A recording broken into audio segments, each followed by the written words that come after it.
Em Vozes e Vultos, uma família se muda para uma antiga casa de fazenda, coisas estranhas começam a acontecer e a gente percebe que a relação do casal ali dessa família não é uma das melhores. No vídeo de hoje eu quero falar sobre esse filme da Netflix que vai dividir muito a opinião dos espectadores. Logo no começo do vídeo vai ser sem spoilers e da metade pro final vai ser com spoilers, e eu quero falar um pouquinho sobre o que eu achei do final, qual a minha interpretação e também qual a diferença do filme pro livro que ele é baseado. Então fica comigo pra gente falar sobre Vozes e Vultos.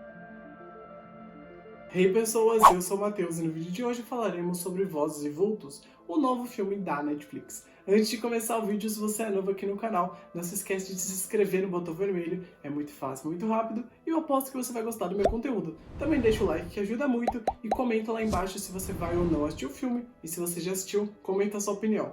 E claro, coloca qual a sua interpretação do final. E se você colocar spoilers, né, avisa que tem spoilers para o amigo que não assistiu não levar um spoiler. Então, coloca tudo lá nos comentários que eu quero muito ler.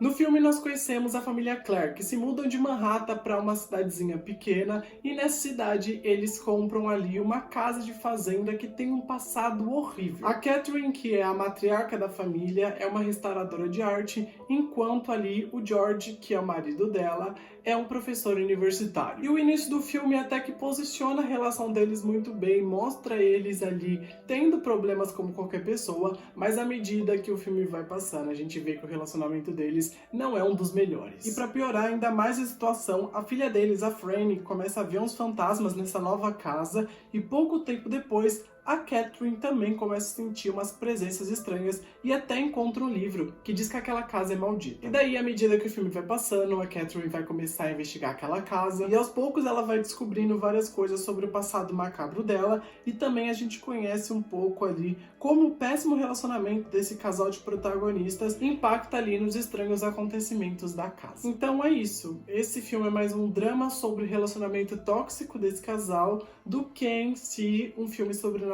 Pra quem não sabe, esse filme é baseado no livro All Things Change to Appear, da Elizabeth Browndash, que eu vi algumas reviews na internet. Os leitores disseram que é um livro lento e tedioso e tem um final péssimo pra narrativa que ele apresenta. E eu não quero falar sobre o final do filme ainda, mas antes de você assistir, saiba que o final do filme também não é um dos melhores. E olha que eu gostei ainda da atuação da Amanda Seyfried e do James Norton interpretando o casal de protagonistas. Mas, sinceramente, a trama do filme dá voltas e mais voltas e não sai do lugar. Então quando você chega no final, esse é aquele tipo de filme que você vai se perguntar: é sério que eu gastei 2 horas assistindo isso? Então eu queria destacar que esse filme vai dividir a opinião dos espectadores. Muito provavelmente lá nos comentários vai ter muita gente apoiando o filme falando que foi bom, muita gente vai estar falando que foi ruim. Eu senti que os dois diretores e escritores do filme, né, que são as mesmas pessoas, eles tentaram fazer uma coisa mais artística, uma coisa mais conceitual, só que saiu muito pela culatra. Então se você tá procurando um filme paranormal, esse não é o filme indicado. Mas se você tá procurando um drama super viajado, que tem um final super aleatório e artístico, eu aposto que você vai gostar desse filme. E eu não sei se vocês vão notar o que eu notei, mas eu já vou deixar aí jogado no ar pra vocês assistirem o filme pensando nisso. Mas eu senti aí no filme uma coisa meio Colina Escarlate, Amityville. Parece que eles pegaram essa ideia, né, e jogaram aqui nessa trama. Mas é isso.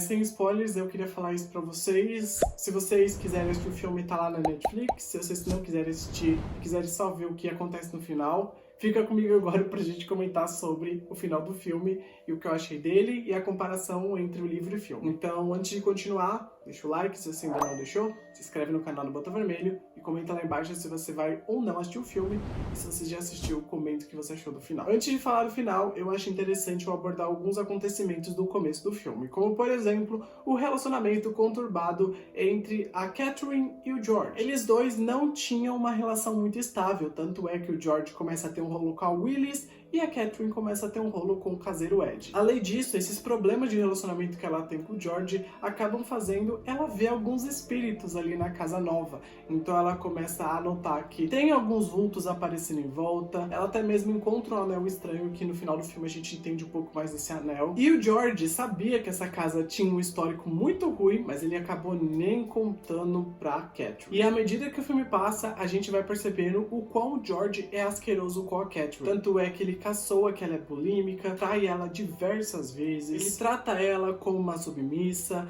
ele mente pra ela. Todo egocentrismo que ele começa a criar aí no começo do filme faz a gente perceber lá no final que ele não tem mais salvação, né? Que no final das contas ele acaba indo pro inferno. Mas a gente vai falar isso um pouquinho mais pra frente nesse vídeo. Mas assim, ele próprio cavou a cova dele. Quem faz maldade recebe maldade no final das contas. E é exatamente isso que o filme apoia durante toda a rodagem. E teve uma coisa que eu ainda fiquei abismado numa cena do filme, é que os dois nem se gostavam. A Catherine até apoia ali falando pra ele que só se casou com ele porque ela ficou grávida e porque ela é uma mulher católica que queria continuar nas doutrinas da igreja. Então, por estar grávida, ela teve que se casar com ele. Mas, ó, ela nem gostava dele. Mas, ok, a vida da Catherine não era uma das melhores. Ela tava vendo vulto na casa dela. Tinha muita coisa acontecendo. E aí, ela conhece o Floyd, que é o superior da universidade ali onde o George trabalha. E o Floyd acaba sentindo o espírito ali na casa da Catherine. E a partir desse momento, esses dois se conectam e até marcam uma sessão espírita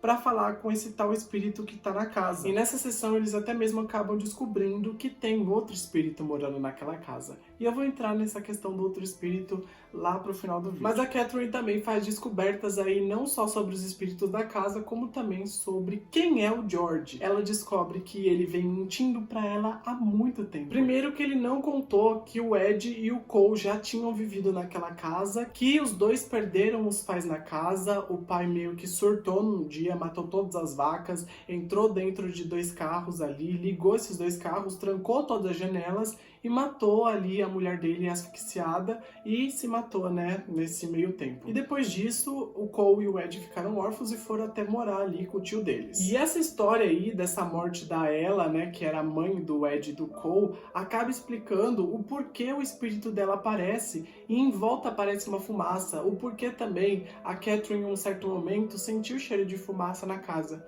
Porque esse espírito estava meio que vivendo novamente a morte ali asfixiada. E também essa cena do marido matando a mulher explica o porquê o espírito da casa não gosta do George. E as mentiras do George não param por aí, porque depois de toda essa descoberta aí da Catherine, a gente tem a cena do museu, onde muda toda a perspectiva do George, de mau marido e mentiroso para assassino. O antigo professor dele vê ele no museu enquanto ele tá numa excursão ali com a faculdade e percebe que ele tá trabalhando com o professor, mesmo ele não tendo a carta de recomendação para lecionar. E no dia seguinte, esse mesmo professor que vê ele liga para a universidade do George para entender o que está acontecendo e o Floyd descobre que o George falsificou a carta de recomendação para entrar ali na faculdade. E com isso, o George, para manter esse segredo, mata o Floyd e acaba que a Justine, que trabalha com o George na escola, vê ele todo molhado, ele faz a Justine também ter um acidente de carro e ela fica em coma. E ela também já sabia que o George tinha dado o cachecol que ele tinha comprado dela pra Willis, que é a peguete dele. Então ela era uma ameaça muito grande pro George. E daí ele matou um cara e deixou uma mulher em coma. Então assim, ele tá cavando a cova ainda mais. Essa cova tá ficando fundo. Mas as consequências dessas ações do George começam a assombrar ele. Então ele acaba indo dar aula num dia e vários dos slides da aula dele são ali a mesma capa do livro que o Floyd tinha emprestado pra ele, que é O Céu e o Inferno. O Floyd tá perseguindo ele mesmo na pós-vida, já que o Floyd era meio que espiritualista, né? A gente vê isso na hora que ele tá fazendo a sessão ali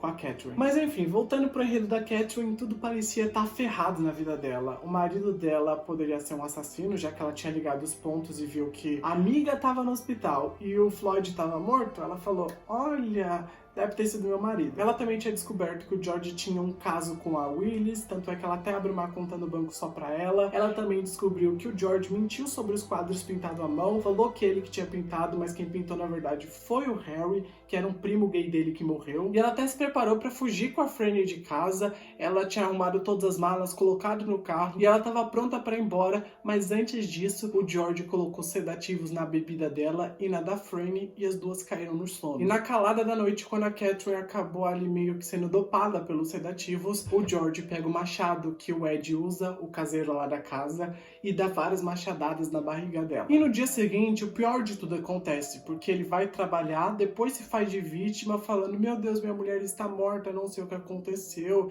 A polícia até tenta investigar, mas ninguém consegue ligar os pontos até o George. O George acabou ali meio que sendo manipulado pelo marido da Ella, que tava ali como espírito também também na casa. Lembram do outro espírito que o Floyd disse que estava na casa? Então, é o marido da Ella. Ele que acaba coagindo o George a matar a Catherine. E no final do filme ele acaba também sussurrando no ouvido do George para ele seguir os impulsos dele. E tanto é que o George pega um barco, sai pro meio do mar e a gente ouve uma narração que diz que os portões do inferno só são visíveis para aqueles que vão entrar. E que aquele que faz o mal receberá o castigo do mal. E que o mundo dos espíritos não é o céu ou o inferno, mas sim um estado entre esses dois mundos. Daí o barco onde o George tá começa a pegar fogo no meio do mar, mostrando meio que ele indo pro inferno, e ele vira uma pintura num quadro. E aí isso é totalmente artístico, tipo, final conceitual. Além disso, essa cena do quadro também apoia que a Catherine sofreu um aborto enquanto ela estava junto com o George.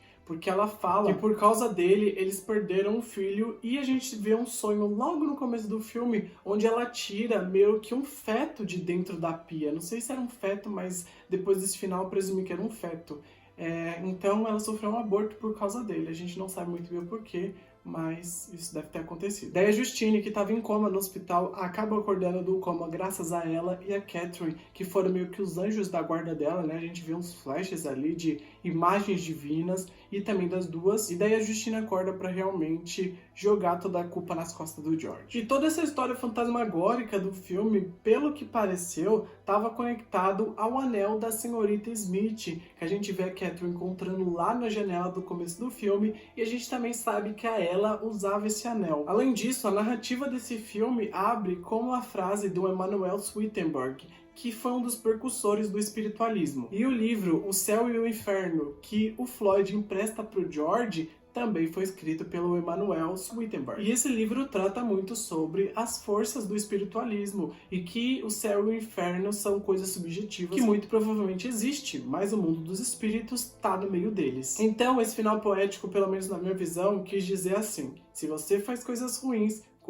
acontecem com você. E foi o que aconteceu com o George. Ele fez muitas coisas ruins durante o filme e ele foi meio que amaldiçoado por vários espíritos. E eu confesso que esse final foi muito tosco, tá? Não gostei. Então, é minha opinião. Você pode ter gostado, mas eu não curti. Eu só queria dizer a minha perspectiva, mas eu acho que tentaram ser artístico demais, conceitual demais e não fizeram uma coisa legal. Tanto é que a gente não tem o desfecho da Franny. A gente pode presumir que ela ficou com os avós dela, mas a gente não sabe ao certo. E agora eu queria fazer um rápido comparativo entre o filme e o livro, que tem coisas diferentes. A primeira coisa é que o filme foi muito mais espiritualista do que o livro, e abordou muito mais os dramas familiares, tanto da família lá do Cole e do Ed, quanto também aqui da família que envolveu a Franny, o George, a Catherine. E o filme, no caso, tentou ser mais espiritualista, né? No livro, uma coisa também que foi muito diferente do filme foi a morte da Catherine, que na verdade o George dá várias machadadas na cabeça dela, enquanto aqui no filme ele dá na barriga. Outra coisa também que é diferente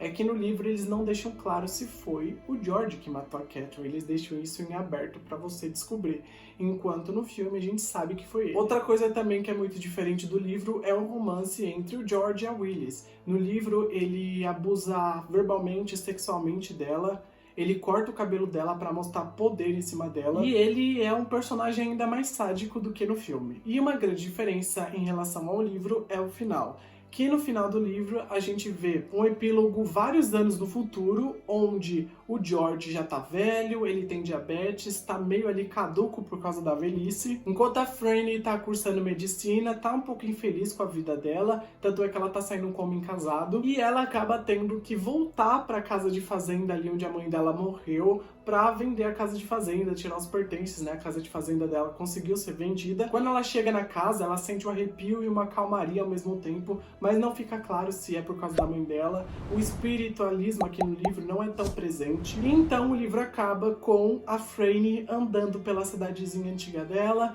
reencontrando o Cole, que foi o babá dela, e os dois acabam quase se beijando. O livro acaba mais ou menos assim. E é isso, essa comparação. Os leitores já não gostavam muito bem do livro. E agora chegou esse filme com o final ainda pior do que o do livro. Então, paciência pra gente, né? Me conta o que você achou do filme, coloca tudo lá nos comentários, se você gostou ou não gostou do final, o que você interpretou desse final, coloca lá que eu quero saber. Não esquece de deixar o like que me ajuda, se inscrever no canal aqui se você é novo. E é isso, gente. Um grande beijo, até o próximo vídeo.